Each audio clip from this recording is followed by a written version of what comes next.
Avant même de commencer, soyons clairs. Si je vous dis repas de Noël, famille réunie, table trop petite, tante déjà pompette, enfants surexcités et débat qui dégénère, vous voyez exactement de quoi je parle. Et si vous pensez que ça ne vous est jamais arrivé, c'est probablement que vous étiez la cause du problème. Bienvenue sur La Langue Française, la chaîne où l'on explore les mots, les expressions et surtout les situations bien françaises qui les ont fait naître. Aujourd'hui, on va plonger dans un repas de Noël imaginaire, disons plutôt douloureusement réaliste. Un repas où rien ne se passe comme prévu, mais où chaque catastrophe a donné naissance à une expression savoureuse. Installez-vous confortablement, servez-vous un verre et surtout, respirez profondément, parce que ce qui arrive ressemble beaucoup à un souvenir que vous essayez d'oublier chaque année. Et pendant que vous écoutez, pensez à vous abonner, à liker et à partager. Parce que cette vidéo pourrait bien être votre thérapie de groupe post-réveillon. Bon, rentrons à présent dans notre soirée de Noël. Il est environ 18h15. Vous arrivez avec un sourire un peu trop figé, un sac de cadeaux trop lourd et cette phrase automatique qui sort toute seule. Joyeux Noël tout le monde. Une phrase courte, joyeuse, optimiste, qui va être méthodiquement détruite dans les 3 heures suivantes. Dès que vous passez le seuil, quelque chose cloche. Ce n'est pas une odeur précise, ce n'est pas un bruit particulier, c'est un mélange, un climat, une sensation diffuse. C'est ce moment où vous comprenez que, comme on dit si bien, ça sent le roussi. Et non, cette expression n'a rien à voir avec la cuisine. À l'origine, sentir le roussi, c'est sentir le danger, le feu, la punition, la catastrophe imminente. Et là, très honnêtement, la catastrophe porte un pull de Noël et tient un verre de vin blanc. Sur le canapé, trône Tata. Déjà installé, déjà bien ancré dans la soirée, déjà un verre à la main, alors que l'apéritif n'a officiellement pas commencé. Elle parle fort, elle rit trop fort, elle vous regarde comme si vous étiez son meilleur souvenir de l'année, ce qui est inquiétant, parce qu'elle ne se souvient déjà plus très bien de l'année entière. Ah, te voilà enfin! Viens, bois un coup, il est excellent ce vin. Tata a un coup dans le nez. Expression merveilleuse, née à une époque où l'on pensait que l'alcool montait directement au visage. Chez Tata, il est monté dans le nez, dans la voix, dans les gestes, et surtout dans cette zone dangereuse du cerveau qui supprime toute notion de filtre social. Elle vous prend par le bras, vous rapproche, baisse la voix, enfin, elle croit baisser la voix, et commence par cette phrase terrible. Bon, entre nous, à partir de là, vous savez que tout le monde va être au courant. Elle raconte une anecdote de votre enfance, puis une autre, puis une troisième. Elle confond les détails, elle exagère, elle rit avant la chute. Tata déballe tout, expression commerciale à l'origine. Mais ici, ce n'est pas une marchandise, c'est votre dignité. Vous essayez de vous dégager, vous cherchez une échappatoire, vous regardez la cuisine. Erreur, parce que dans la cuisine se trouve Tonton. Tonton, ce n'est pas une personne, c'est un concept. C'est une émission de débat à lui tout seul.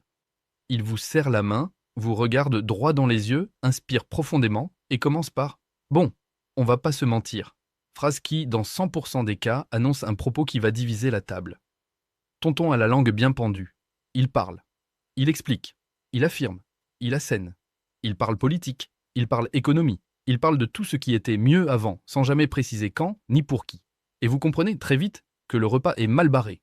Expression maritime, quand un bateau prend une mauvaise direction. Et là, le bateau familial a déjà percuté 3 icebergs et continue fièrement sa route. Dans le salon, les enfants commencent à perdre pied. Ils regardent les cadeaux. Ils comptent. Ils touchent. Ils secouent. Ils demandent quand on ouvre. Puis ils redemandent. Puis ils pleurent. Puis ils hurlent. Ils ont les nerfs à fleur de peau. Expression médicale ancienne. Chez eux, les nerfs ne sont plus à fleur de peau. Ils sont sortis manifester. La mère tente de maintenir un semblant d'ordre. Elle sourit, elle respire, elle court, elle est au bout du rouleau, expression née du textile, et clairement, il n'y a plus beaucoup de fil sur la bobine.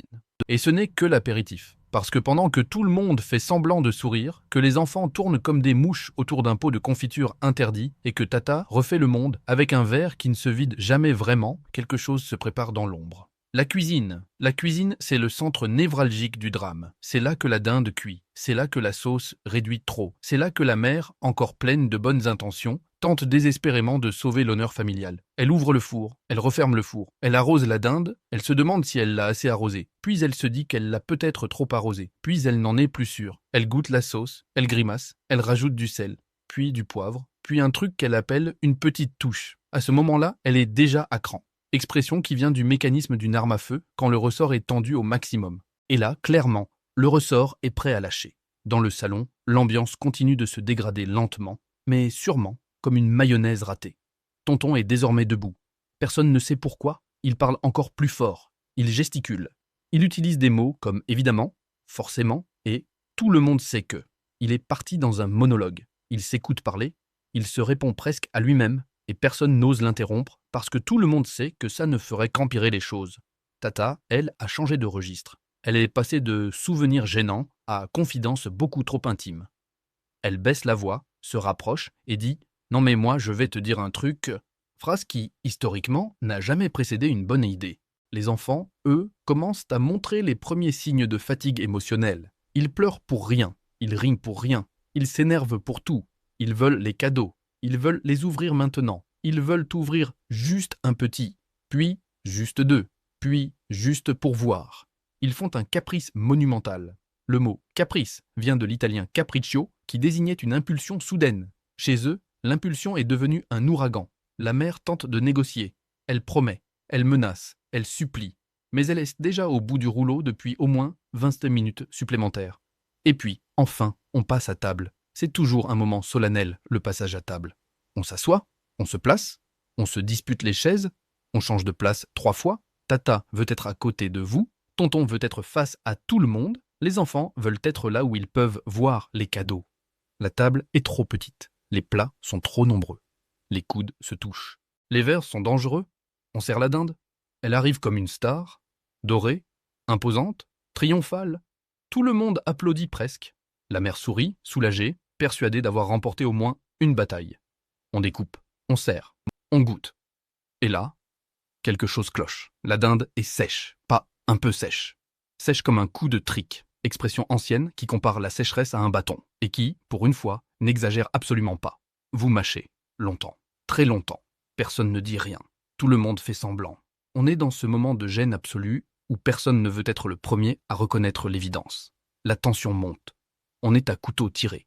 Expression héritée des duels quand les lames sortaient du fourreau, et là, ironie du sort, les couteaux sont déjà dans les mains. Et comme si le sort s'acharnait, quelqu'un lâche la phrase. Au fait, vous avez vu les infos?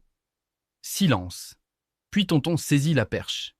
Il parle politique, il parle argent, il parle avenir, il parle héritage. Triple combo, le repas est officiellement parti en sucette. Expression relativement récente, mais d'une précision chirurgicale. Les voix montent, les phrases se coupent, les regards deviennent lourds. Tata renverse son verre, le vin coule. Quelqu'un dit « c'est pas grave ». Tout le monde sait que c'est grave. Le chien, opportuniste, mange un morceau de dinde tombé par terre. C'est probablement le seul être vivant à apprécier réellement le plat. Le salon ressemble maintenant à une cour des miracles. Expression médiévale désignant un endroit où règne le désordre, le bruit et une forme de chaos organisé. Exactement ce qui se passe sous vos yeux. Puis, petit à petit, quelque chose change. Les cadeaux arrivent. Les enfants se calment d'un coup. Tata se tait. Enfin, tonton s'essouffle. Le silence revient. On ouvre les paquets. On sourit. On dit merci. On fait semblant d'aimer ce pull. Et dans ce calme relatif, une évidence apparaît.